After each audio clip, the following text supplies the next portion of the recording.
I want to create a world that, within our lifetimes, in the next 10, 20, 30 years, people will take it for granted that there's always access to a lifeline of education.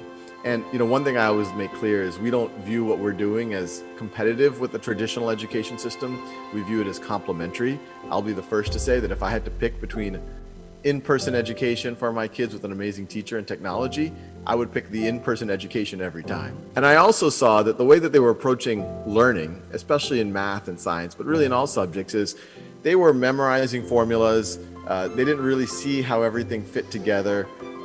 Frankly, they weren't seeing the beauty in the content. They weren't seeing how exciting I would argue everything that you learn in school, if you view it in the right way, can be incredibly exciting. The notion of personalization is, don't do that. Let every student work at their zone of proximal development, at their learning edge.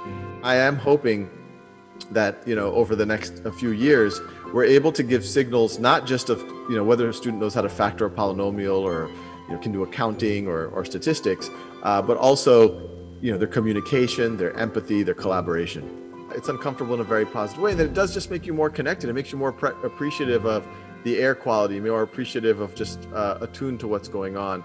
I think a lot of what we can do as adults is also just set very clear examples. A lot of us will talk about climate change and this and that, and then we'll get on a plane just to have a half an hour meeting with somebody, and we'll burn who knows how much fuel for that.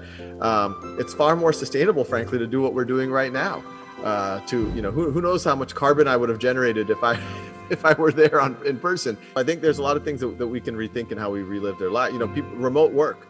This is a trend that I think we're going to see post-COVID.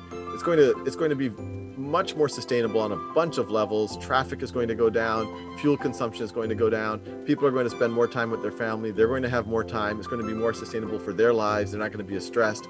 So I think, COVID might be forcing some of this, and we just have to set an example for kids. I sound very traditional when I say reading, writing, and mathematics. These have always been, the 3 R's, the traditional things, but it is true. If you don't have basic mastery of mathematics, solid reading comprehension, and solid ability to write, you're going to be at a disadvantage your entire life, and you're not going to be able to engage in other subjects. In a traditional system, when we make people do 6 or 7 things all at the same time, you can never go deep in any one subject and really immerse yourself. And as a researcher, imagine if you were doing 6 subjects, you wouldn't be able to go deep. Anyone who's ever done anything deep, who's really developed a passion, has had a lot of time and a lot of space to dig deep into it. Kids are getting their math, their reading, their writing.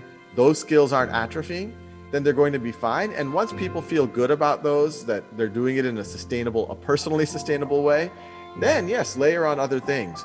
But don't try to force everything at once, because that could sometimes lead to everything getting watered down.